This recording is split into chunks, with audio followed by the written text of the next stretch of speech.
los experimentos que no funcionan, des heures de bibliographie, et à la fin, rédiger 3 années de travaux. Pourquoi je fais une thèse? Pour révéler la réponse, je vais vous raconter une histoire qui commence dans nos corps. Nous sommes composés par des cellules, et à l'intérieur de chaque cellule, protégée par un noyau, on a l'ADN. L'ADN contient toutes les informations nécessaires à la vie de nos cellules. Moi, je m'intéresse à la structure en 3D de l'ADN. Ce sont des longs fils tous enroulés comme une pelote de laine. Et ce qui est fascinant, c'est que pendant leur vie, les cellules se divisent en 2. Ça veut dire qu'on doit diviser notre pelote de laine. Mais qu'est-ce qu'on fait? Soit on la coupe en 2 morceaux, tchac! Soit on trie les fils d'ADN pour les distribuer. Alors si on choisit de la couper, on pourrait obtenir des cellules mortes ou cancéreuses. Donc on va plutôt trier nos fils d'ADN. Et pour cela, il y a une héroïne. C'est la condensine. La condensine est une héroïne un peu bizarre. Elle aime beaucoup faire du tricot. C'est une protéine qui ressemble à un anneau et qui vient prendre chaque fil d'ADN de la pelote pour le tricoter et former des paquets d'ADN très compacts qu'on appelle les chromosomes.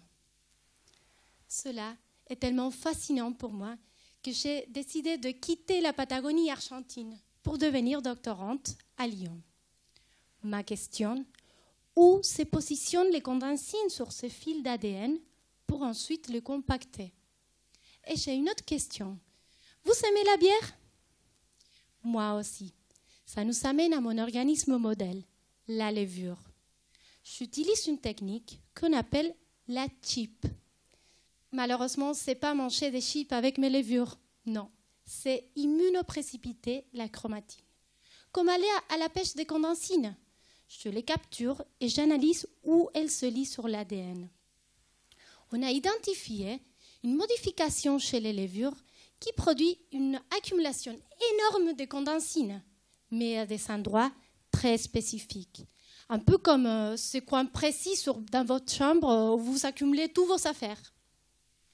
Notre hypothèse, c'est que lorsque la cellule vient récupérer l'information de ces endroits, elle dépose une marque qui va ensuite attirer la condensine pour qu'elle se lie à l'ADN et commence la compaction des chromosomes. Pourquoi je fais une thèse? C'est la passion à la fois de comprendre l'organisation en 3D de l'ADN et d'être aux frontières de la connaissance. J'espère que ce soir, vous lèverez vos bières et vous porterez un toast à condensine. Salut!